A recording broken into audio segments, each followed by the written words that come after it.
Le Badain-Jaran, dit Badain-Jilin en chinois. Ce désert à l'extrême nord de la Chine possède deux singularités. Il est parcouru d'immenses lacs et ses dunes sont les plus hautes du monde. L'eau vient des montagnes chilianes, à 500 km au sud-ouest. Par infiltration, l'eau remplit les lacs et fixe les dunes leur permettant de battre des records de hauteur. Les pentes de certaines dunes dépassent les 35 degrés. Un terrain infernal, 250 km, 11 étapes de 20 km à vol d'oiseau, un chargement de 200 kg, l'ultime test mécanique et humain pour valider le prototype Solar Explorer 2. Un portage solaire construit pour la survie en milieu désertique.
Il y a des journées merdiques et des journées épiquement merdiques.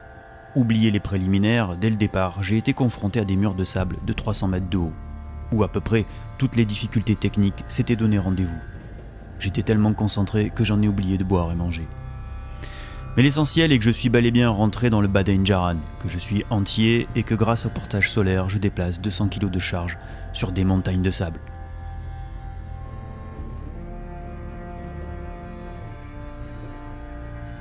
Pour bâtir un engin à toute épreuve, il faut le tester dans les pires conditions.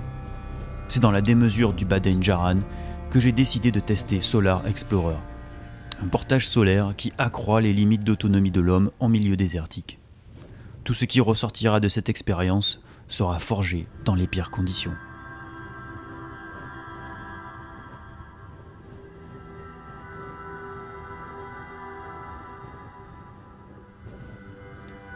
Plus on se prépare, plus les problèmes arrivent là où on ne les attend pas. C'est le principe de l'aventure. Moi et le Badain-Jaran, nous n'avions pas encore été présentés. J'ai étudié les cartes, la météo, le relief, j'en ai fait le tour en 4x4, mais au fond, je ne le connaissais pas. Alors il n'y a pas le choix, faut rentrer dedans et s'en prendre plein la gueule. Et tout le plaisir est là.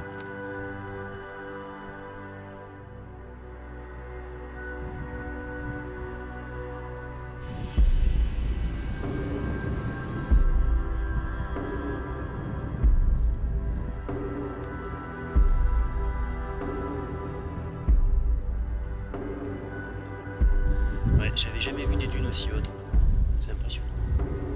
Certaines dunes sont carrément des remparts.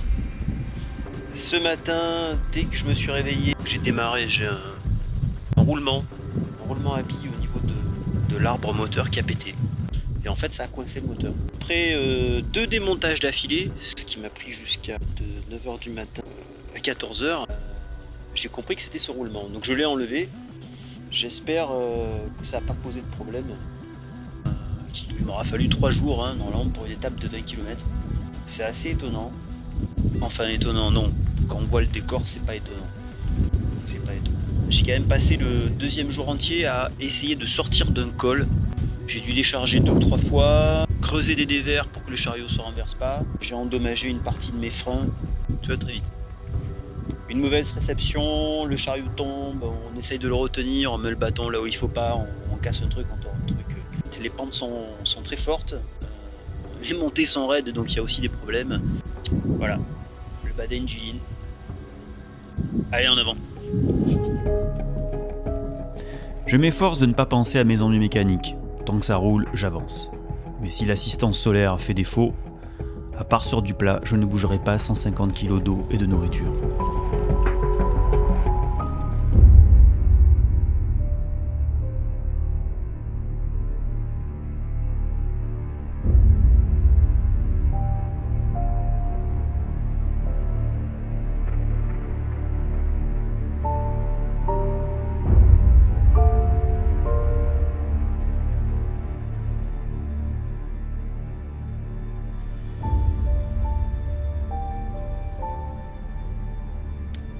Putain,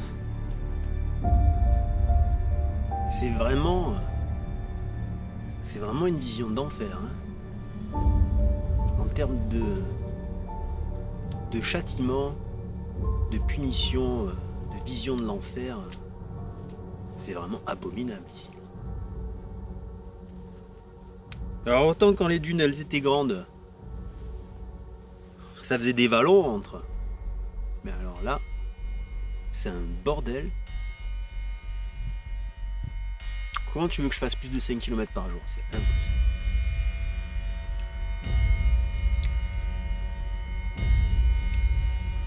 C'est de la montagne. C'est de la montagne.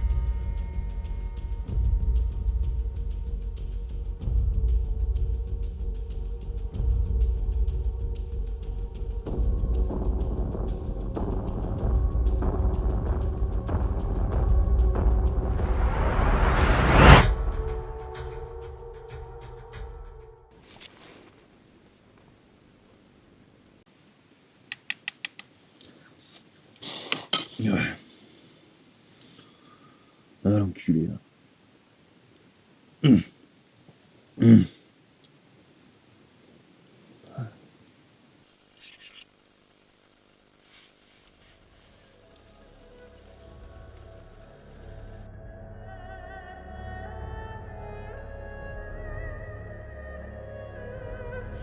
Je prends des notes régulièrement, car si je dois faire demi-tour, le paysage n'est plus du tout le même. Rien ne ressemble plus à un tas de sable qu'un autre tas de sable. Sans autre repère dont on connaît la taille, on peut se tromper sur les distances. Même la perspective est trompeuse. On peut par exemple réunir visuellement deux dunes séparées de plusieurs kilomètres. On peut mentaliser une forme de dune et une fois au pied ne plus la reconnaître. Penser qu'on entre dans une énorme dépression alors que finalement c'est plat. Hormis un lac ou un col, sur un terrain chaotique, c'est comme en bateau sur une mer agitée. On n'a plus un seul repère. À 100 mètres près, on peut se tromper de canal dunaire et perdre un temps précieux.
Alors c'est 5h30 passé et en fait je me suis planté de route. Alors là on voit bien le lac, c'est immense, hein, c'est vraiment monumental. Et au fond il y a les remparts. Alors au plus haut des remparts on est à 300 mètres de haut. Donc tout ça c'est intouchable, on ne peut pas descendre, on ne peut pas y accéder, on ne peut même pas monter. Et en fait là je me suis embarqué dans une mauvaise pente, c'est la fin des remparts. Donc il semblerait que là il y a un itinéraire un peu plus loin. On voit un tracé d'ailleurs de 4x4. Je vais essayer de passer par là, longer les dunes. Après je redescends dans la zone où on voit des herbes. Bon allez en avant. Pas que ça à foutre.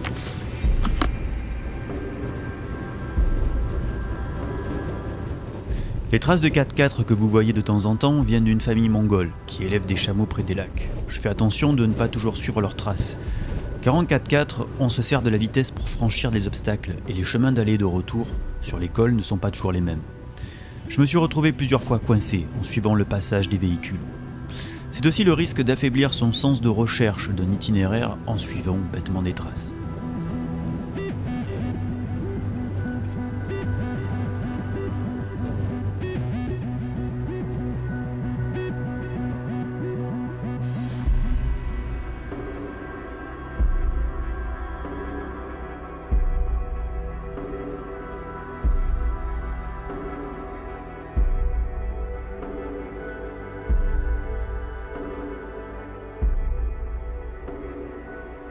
Ah putain. Ah, café. Faut un café là. Faut un café.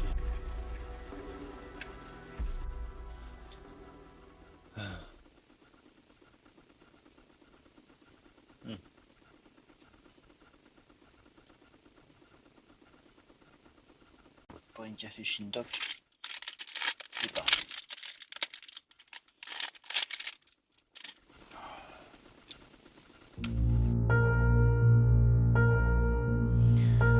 Pas besoin de s'appeler Tantale pour connaître la soif. L'eau du lac n'est malheureusement pas potable. Hormis un lac ou deux, l'eau est soit trop minéralisée, soit basique. Quelques puits existent, mais je n'en connais pas leur position.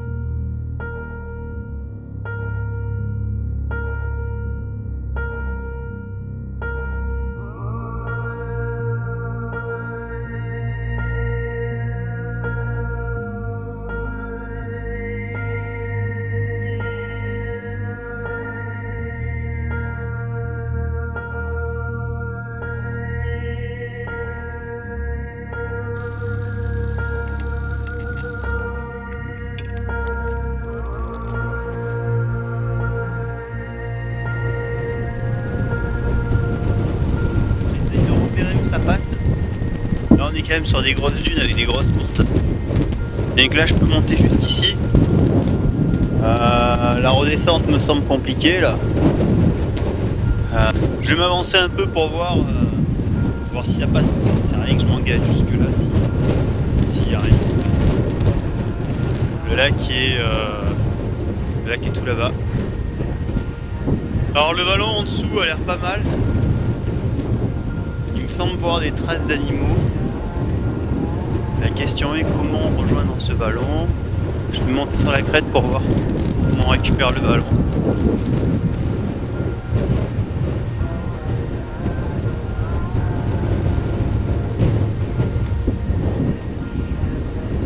Donc, ça a l'air jouable. J'ai pas trop idée de la pente de la montée qu'il y a là-bas. Fait une cuvette. C'est 1h40. Ça serait bien si j'arrivais à passer le col. J'ai l'impression que c'est pas fini, il y a encore autre chose.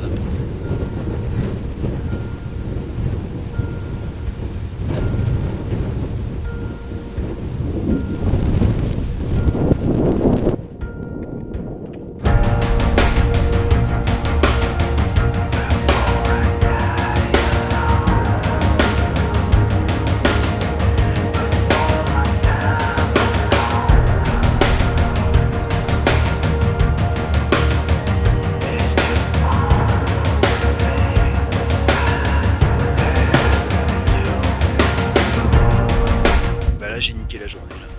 Ça mène nulle part. Il y avait une passe 300 mètres plus bas. Bon après c'est pas grave, hein. Je suis pas là non plus pour faire du tricot, hein. sinon je ferais du tricot.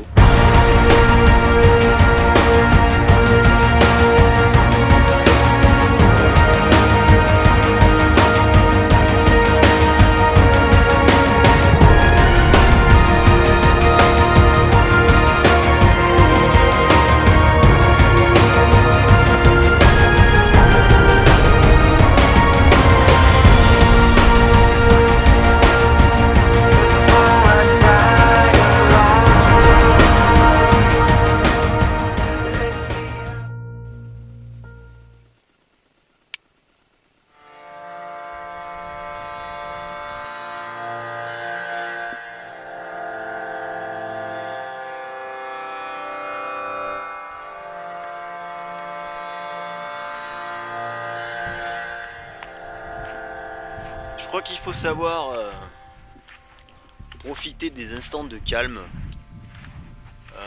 Je suis dans un vallon où il y a bien devant moi 3 ou 4 km de plat. Enfin, des mini-collines quoi. J'avais jamais encore vu ça, je pensais pas que c'était possible.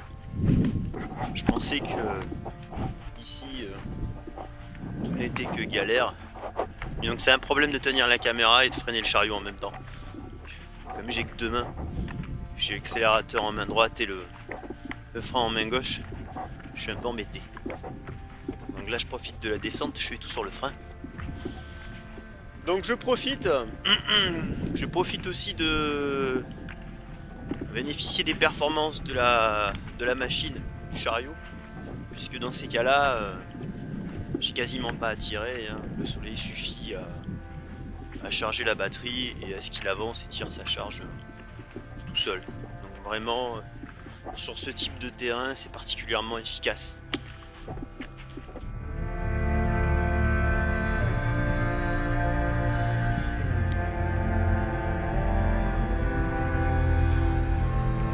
L'intérêt avec une expédition mécanique, c'est qu'on s'emmerde jamais. Il y a fatalement toujours un truc à réparer.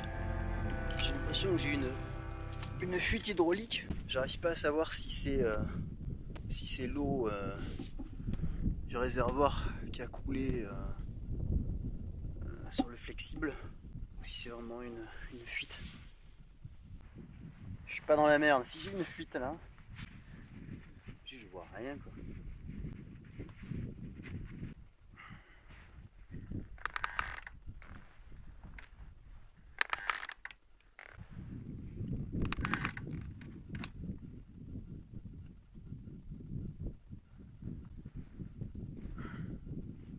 Non, bah c'est le jerrycan.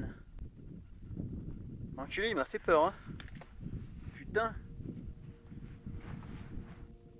T'es un coquin, toi, hein.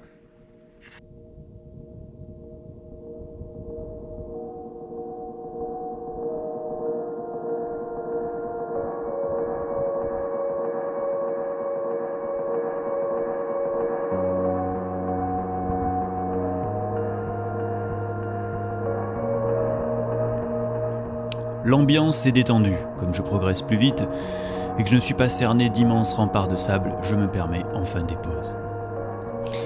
Malgré sa grande technicité, c'est un désert sec aux températures plutôt confortables.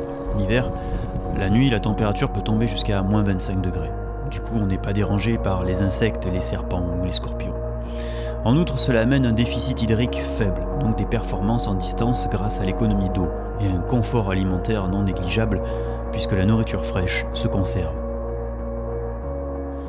Le moteur a perdu en puissance. Le fait aussi d'avoir cassé un roulement de temps en temps, en fait, il se tord et il vient pincer l'arbre, ce qui le fait résister. Enfin, en tous les cas, tout à l'heure, il s'est bloqué. Donc il a suffi que je le graisse un peu pour que ça s'arrange. Mais je pense qu'il y a un réel problème et ça pourrait être... c'est pas forcément le moteur, ça pourrait être le contrôleur.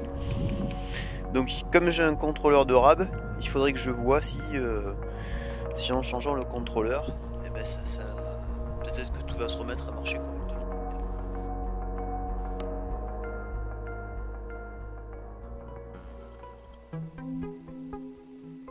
J'ai fait des essais de changement sur le contrôleur du moteur. Ça n'a rien changé. Donc je suppose que ça doit venir du moteur. Des journées comme aujourd'hui, ça va, bien que j'ai eu un blocage dans une montée. Donc soit je continue, soit je rentre maintenant en limitant la casse. Parce que c'est vrai, si je vais loin, plus je vais loin, plus il y a de chances que ça casse en cours de route et que je rentre sans. Je vais manger, je vais réfléchir et demain matin, je verrai ce que je vais faire. Ouais.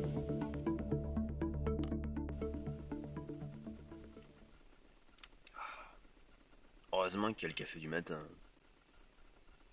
Je pense que je vais continuer à avancer. Comme je vais être de moins en moins chargé, je pense que ça devrait empêcher le moteur de chauffer encore plus. Donc on va continuer comme ça. C'est pas tous les jours qu'on est ici.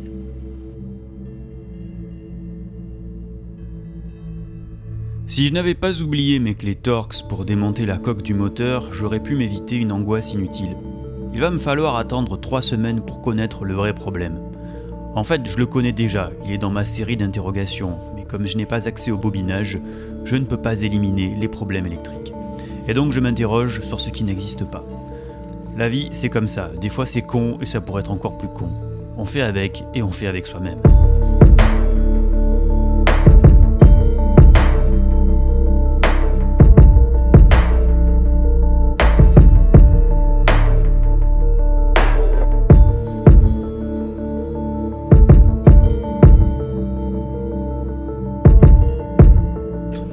Je viens de perdre à l'instant ma clavette. Elle vient de tomber, je l'ai retrouvée au bout de 100 mètres. Incroyable. Cette pièce, elle va ici, là. Elle rentre là et elle permet au différentiel d'entraîner l'arbre. Le collier qui la tenait a pété. C'est un truc de dingue.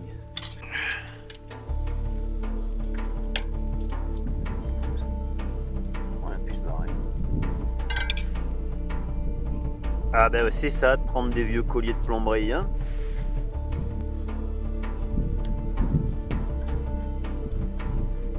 Bon. Eh ben ça entraîne. Voilà. En parlant de trucs cons, figurez-vous que la deuxième nuit, un renard m'a piqué ma gamelle. C'est une Jetboil intégrée au réchaud. Courant à poil dans le désert avec ma frontale, j'ai retrouvé mon renard, la gueule plongée au fond de la gamelle. S'il s'était caché ou si je ne m'étais pas réveillé, ça en aurait été fini de mon confort culinaire. Cela montre à quel point il suffit d'un rien pour transformer une expédition en désastre, voire en échec total, au bout de quelques jours. J'ai dû réparer une de mes raquettes qui a cassé. Et, j'avais pris des TSL modèle un peu sport pour des gens lourds. Pas lourd, mais je me suis dit que ça allait les rendre plus résistantes. Et en fait, le truc, c'est qu'elles sont franchement toutes en plastique. Et chez TSL, ils sont malins. Ils font l'articulation du pied et de la raquette en plastoc. Donc avec le sable, forcément, c'est complètement bouffé. Donc du coup, je donne pas cher de la vie des raquettes. Enfin bref, c'est pas très grave. Il faudrait les faire sur mesure. Bah, de toute façon, ici tout s'use. Les hommes, les machines, les esprits, tout s'use. Et en plus, je suis tout le temps malade. Ça, c'est vraiment chiant. J'ai les voies respiratoires, mais décapées à zéro, quoi. Je sais pas si c'est l'air sec ou la poussière, ou le froid, ou les trois réunis. Le froid, il fait pas très froid, hein. Pas non plus l'enfer, mais c'est vrai que c'est emmerdant. Je sais pas trop la gueule que j'ai, mais je dois ressembler à un animal préhistorique, quoi. Il doit y avoir de tout dans ma barbe. Du petit déjeuner, du café, du sable, de la morve, tout ce qu'on veut. C'est ça l'aventure. La nuit, des fois, je crois entendre des animaux. Mais c'est pas des animaux, c'est mon ventre. Et des fois, je crois que c'est mon ventre, et en fait, c'est des animaux. C'est bizarre.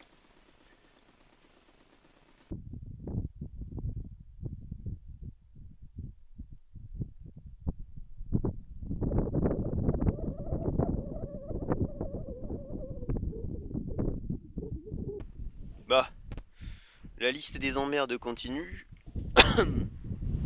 Ce matin, c'est le chargeur qui m'a lâché. Il n'y a plus rien qui s'affiche et je ne peux plus rien charger avec. Donc j'ai essayé de le démonter pour voir s'il y avait un fusible à l'intérieur ou quelque chose qui aurait pu claquer. il n'y en a pas. Et je peux plus charger mes périphériques. Donc ça c'est plutôt embêtant. J'ai réussi à bricoler avec une prise USB sur allume-cigare que j'avais gardée au cas où. Des fois je me doutais qu'il allait avoir des emmerdes. En fait j'ai mis ces deux pinces en direct sur les panneaux solaires et grâce à l'allume-cigare qui a une prise USB, j'arrive encore à charger mes périphériques. Le problème c'est que ça ne doit pas me donner un courant constant et je suis pas sûr que ce soit très bon pour mon appareil photo, enfin mes chargeurs et le téléphone satellite. Donc c'est vrai que ça fait une succession de pannes maintenant qui commence à devenir emmerdante. Me passer du téléphone satellite, c'est pas possible. Quoi qu'il en soit, hein, que j'arrive à traverser ou que je revienne en arrière, il faut que je prévienne quelqu'un pour pouvoir me récupérer.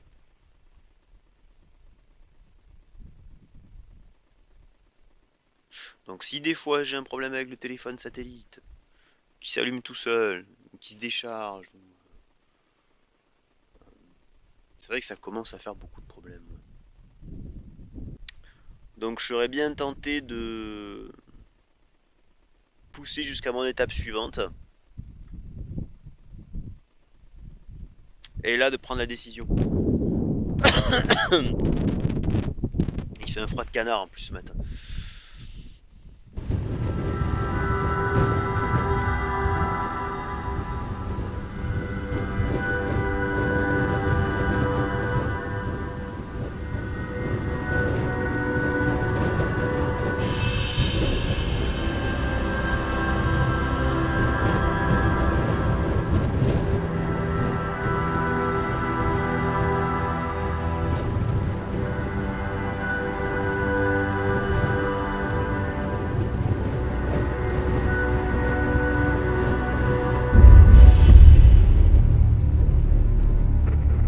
Encore des emmerdes. Pour la énième fois, le moteur se coince en montée.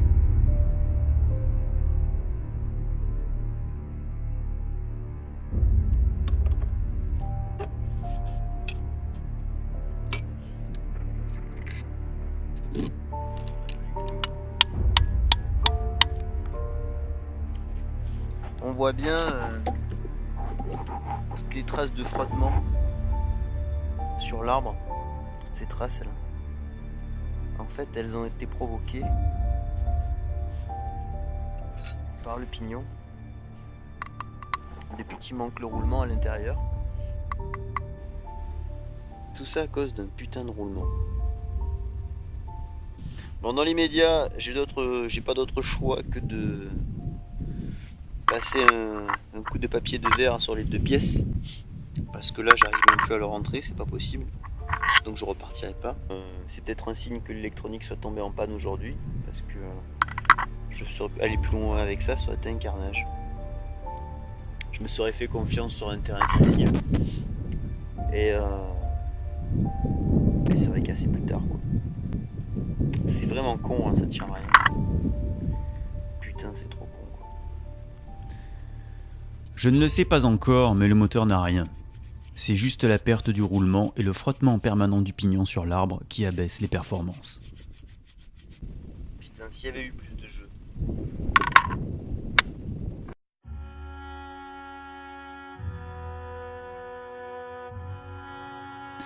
Je rage de ne pas continuer, mais je ne regrette pas ma décision. Si le moteur n'est pas endommagé, à force de blocage, il pourrait le devenir. Trop loin dans le désert, il me faudrait abandonner mon matériel en cas de panne. Au fond, l'idée d'abandon de l'équipement ne me gêne pas. Si cela vous permet d'atteindre votre objectif, c'est l'essentiel. Mais dans le cas présent d'amélioration de technologie, le rapatriement du matériel est indispensable. L'acceptation du retour est difficile. Mon cerveau n'aime pas trop les changements spontanés d'objectifs. En fait, ça me fait prodigieusement chier, mais je pense à long terme pour accepter l'idée.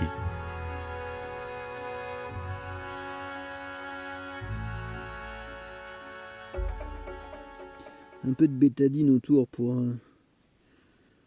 Comme je suis presque à vif, je voudrais pas qu'il y ait d'infection, des saloperies quand ça macère dans la journée. Le problème, les malheureux, c'est qu'ils ont juste la nuit pour s'assécher et durcir. Je suppose que tôt ou tard, il faudrait une journée entière de repos, voire plus.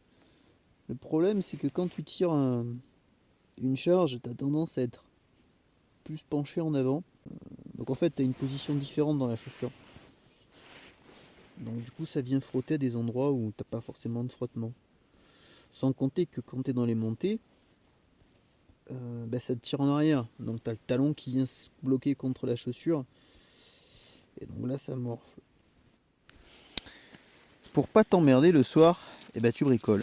Ce sac Valandré qui globalement est pas mal, hein. Il est vieux, hein. Je crois qu'il doit avoir plus d'une dizaine d'années ce machin, si c'est pas 15 ans. Et en fait ils ont une idée à la con qui est de mettre des velcro pour que de part et d'autre ça puisse s'accrocher, sauf que toi t'as tout un tas de textiles et de fringues qui s'accrochent en permanence dessus et c'est assez casse-couille. Et globalement ces velcro ne marchent plus. Et là, on bricole.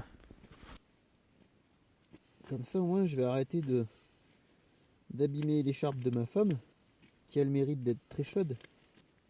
L'écharpe, hein. Pas ma femme.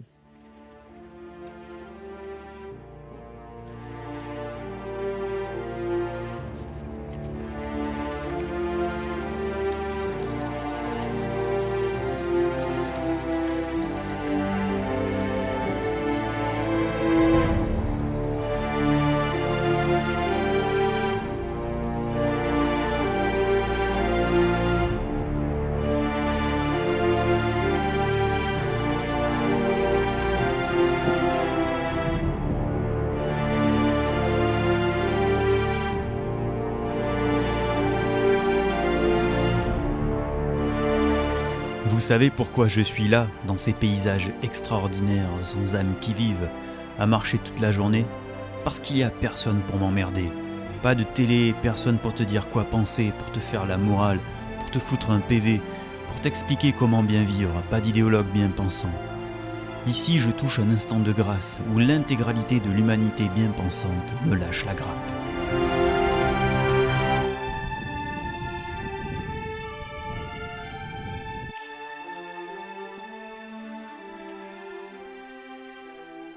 C'est à partir de demain que les choses difficiles recommencent.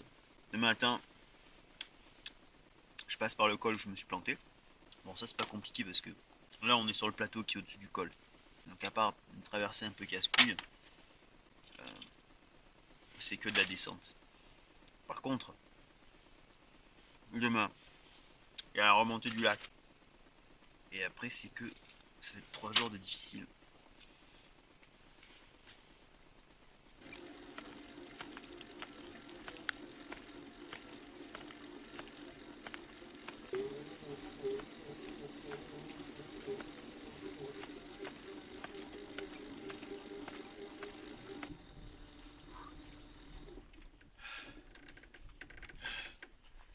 L'enculé, c'est passé.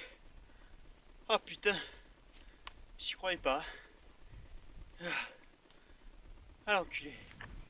Voilà, la redescente vers le lac. Donc on file de travers, ça passe dans le creux et on rejoint le lac qui est juste derrière. Du sable à perte de vue. Alors là, il y a un truc qui est assez étonnant.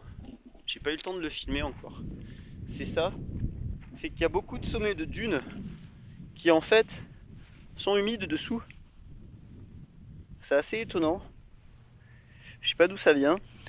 C'est ce fameux phénomène qui est à l'origine des méga-dunes du Badain-Jaran. L'eau qui alimente les lacs remonte jusqu'au sommet des dunes par capillarité et fixe la dune, la faisant progresser à des hauteurs vertigineuses et des pentes qui dépassent les 35 degrés. C'est une information que je n'ai eue qu'après mon périple, ce qui à mon sens n'est pas plus mal. Il est bon de se garder quelques surprises lors du combat. Au-delà de ça, si on savait tous les problèmes qui nous attendent quand on met un pied hors de chez soi, on ne sortirait plus de la maison. L'ignorance volontaire a du bon, je vous le dis. Adieu le lac. Donc moi je vais monter un petit peu à flanc comme ça. Et après je vais traverser, couper en biais pour éviter à avoir monté cette première dune qui en fait est assez raide et faite de sable mou, dans laquelle déjà j'avais galéré pour descendre à l'allée.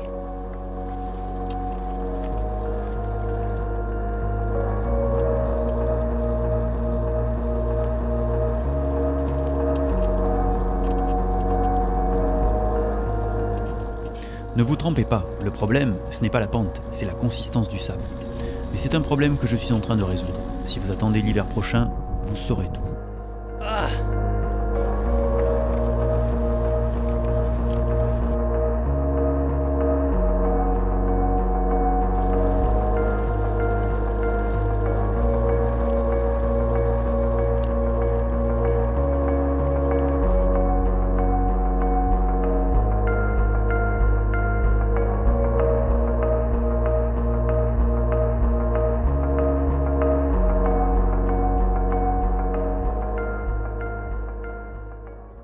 Je voulais pas abandonner l'affaire de la batterie. Il s'avère que j'avais quand même conservé la batterie du powerbank que j'ai démonté. Je me suis dit c'est con, il doit y avoir un moyen de l'utiliser pour charger les autres batteries. Donc, du coup, j'ai branché ma batterie directement sur l'installation que j'avais fait avant. Et donc là, j'arrive à charger mes périphériques. Allume-cigare USB, lui, un peu chaud. Mais j'ai noté qu'aussi aujourd'hui, avec les panneaux solaires, il était un peu chaud.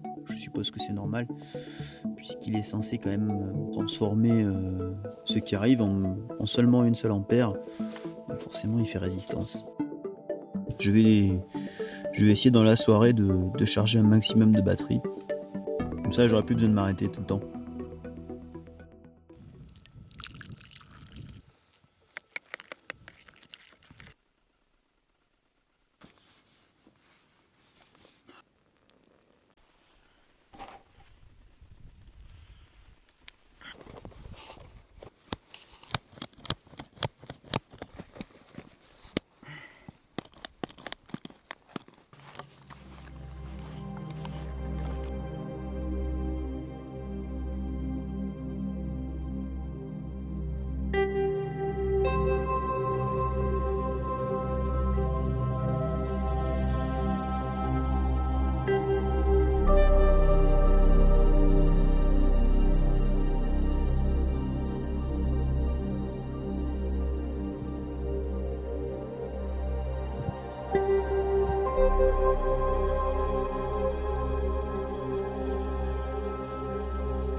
On se sent moins seul dans le désert que dans une grande ville où on ne connaît personne.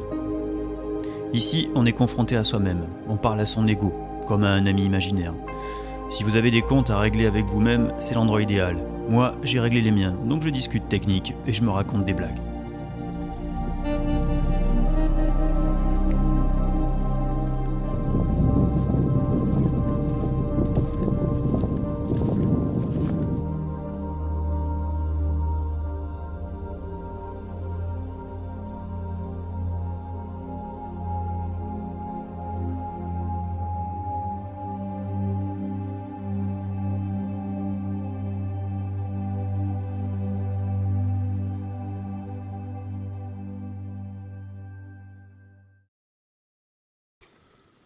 D'abord, une tasse d'eau. Vous noterez que tout est dégueulasse et avec du sable partout. Le riz. Pour une personne. Un peu de sel. Hop, on choque. Ça craint pas le vent, c'est fait pour. Une petite poignée de raisins secs. Ensuite, de la viande. Voilà. Bon, moi je dis qu'on n'a pas été assez fou. On va y mettre une saucisse. Une petite poignée de noix. Ça me rappelle quand ma grand-mère elle donnait à manger à son chien. Un poil d'huile d'olive qui sert normalement à graisser le moteur. Un peu de curry. Voilà, là on est pas mal. Regardez. Ça a l'air pas mal, hein. Je suis pas mécontent de moi, hein. Cette bonne viande là. Il manque un peu de sel, mais... franchement bon, hein.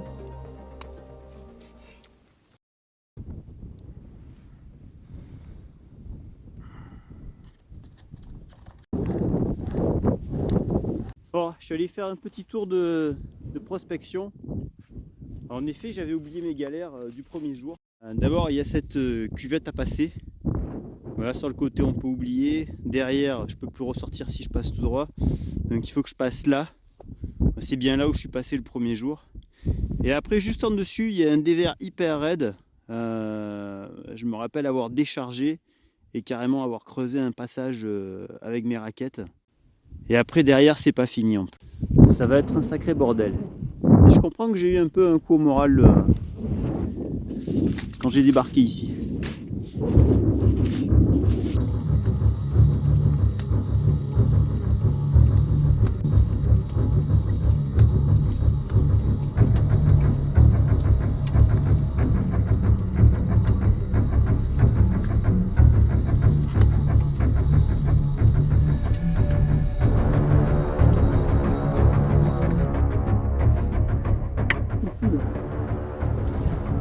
Il n'y a pas moyen de remonter en bas, c'est trop raide.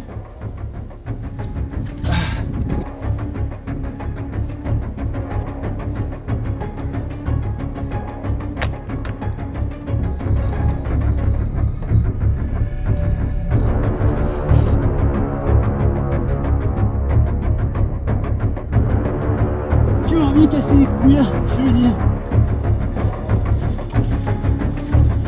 Allez, on va aller voir quelles sont les emmerdes suivantes.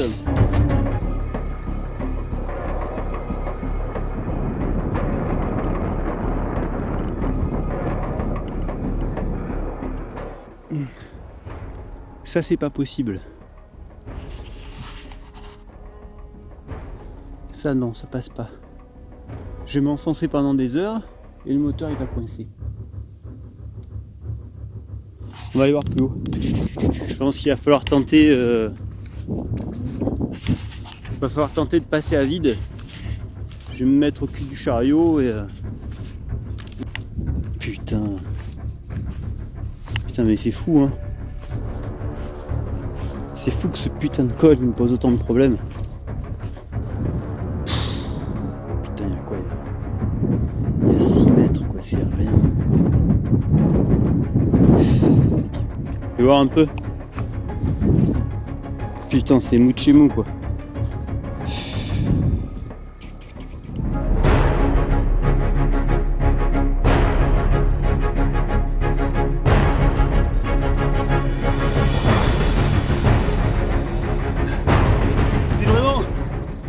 C'est vraiment n'importe quoi.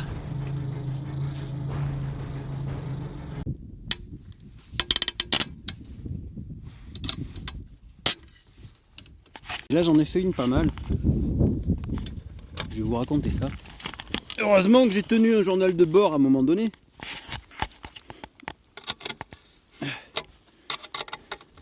C'est qu'en fait, à force de faire col ballon, j'en ai oublié, hein. Et j'ai condensé 2 cols en un. Parce qu'il y a un truc que j'arrivais pas à retrouver aujourd'hui et je comprends pourquoi. C'est parce que je l'ai pas encore vu. Enfin, les journées comme aujourd'hui, je sais pas si vous allez m'entendre avec le vent, hein. Je sais pas où j'ai foutu mon micro à bonnette. Je tire plus le chariot en fait. En fait, il m'accompagne. C'est un peu l'intérêt de l'engin, quoi. Alors, si dans les endroits difficiles il faut tout décharger et s'emmerder, c'est une chose. Mais à un moment donné il faut qu'il y ait un avantage. Et le vrai avantage c'est celui-là. C'est qu'en fait sur du plat, il avance tout seul, il m'accompagne. Et là vraiment pour faire des performances, c'est intéressant. Je consomme pas grand chose, hein. Là on consomme 100 watts, même pas. Bon là on est en descente donc je consomme rien. Mais même avec la faible lueur d'aujourd'hui, les 100 watts je les produis. Donc même pas, j'ai besoin de toucher à la batterie. Puis j'ai noté qu'avec le couple qu'on a donné au moteur, la consommation entre là et où j'étais à 80 litres d'eau, tout le matos on était à plus de 100 kg, et maintenant où il me reste à peine 20 litres d'eau,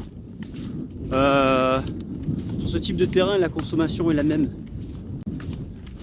À quelques watts près, quoi. Donc ça fait intéressant. Bon, ça y est. Je viens de m'envoyer la plaine. On a fait ça, fissa, hein. Un peu plus de 2 km/h. Et ouais, j'ai pas plus vite dans ça. Ils ont une viande séchée là, franchement ça va. Bon, maintenant, faut se remonter le col là. Mais je pense qu'il n'y aura pas besoin de décharger. C'était dur. C'était dur. Et par contre, il y avait une traversée très longue. Arrête. Donc peut-être aussi décharger. Mais on va ruser.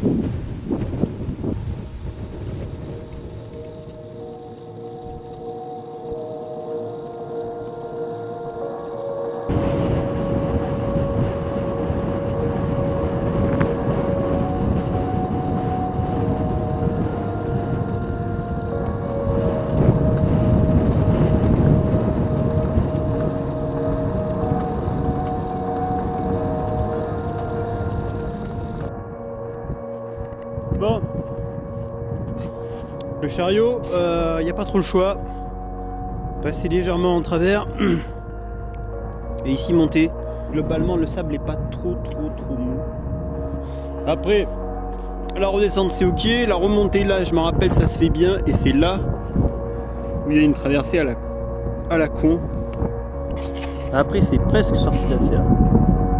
Presque.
Dernier sommet du Badenjaran qui nous montre toute sa puissance.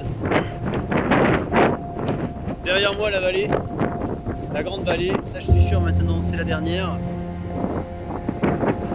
5-6 km de vallée, du plat. Et je vais arriver ce soir à mon point de départ.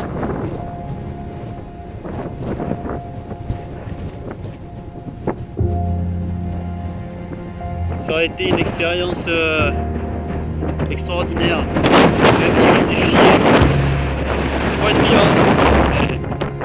Je me suis vraiment régalé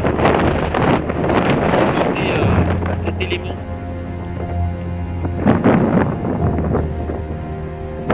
C'est clair qu'on a vraiment dans le reste.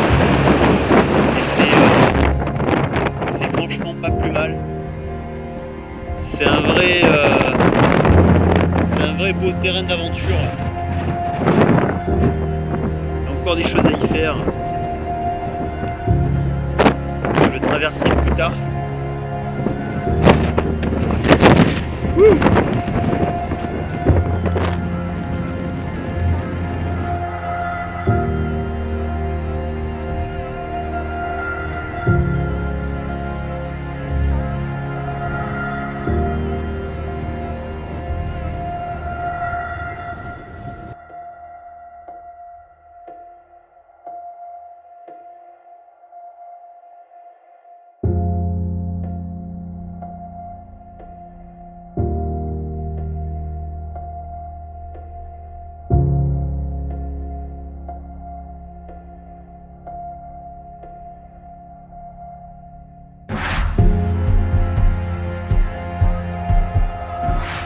Je laisse le Badenjaran derrière moi, mais c'est un adieu provisoire.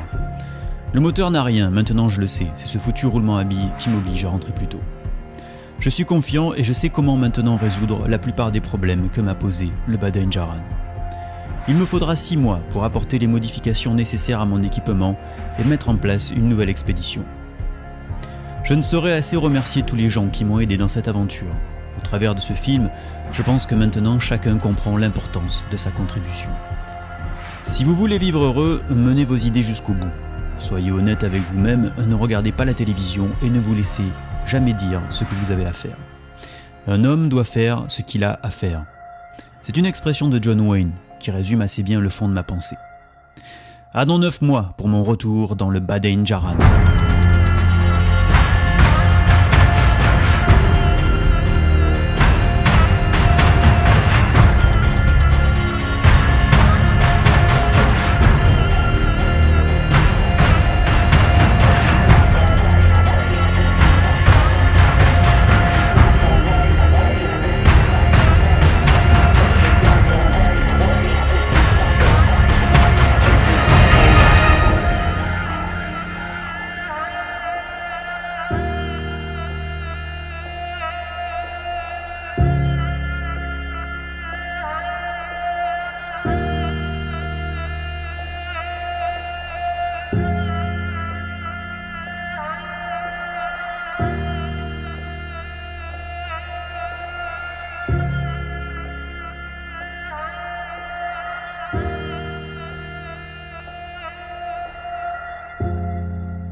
这样还得啊，1、2、1、2，两个，